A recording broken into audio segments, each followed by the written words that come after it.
ஆன கருங்குயிலே கடப்பாறைய சாண புடிடா நல்லா புடிடா. ஏய் நிறுத்துறா, நேத்து ஜெயிச்சிட்டேன்னு நக்கல் பண்றியா?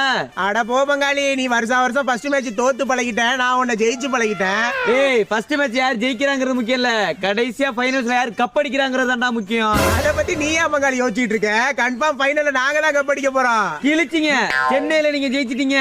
ஏப்ரல் 20 வான்கடைக்கு வாங்கடா, உங்களை வச்சு செய்யறோம்.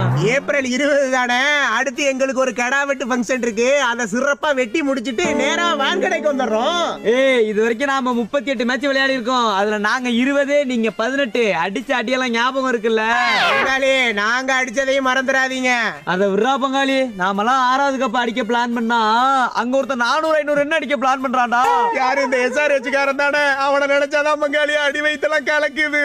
ஏய் அவன் அடிக்கிறத பார்த்தா பேட்ல ஏதோ ஸ்ப்ரிங் வச்சு ஏமாத்துறானோன்னு தோணுதுடா. உன்னை விடவா ஏமாத்திட்டாங்க? வேணாம், மறந்துட்டியா?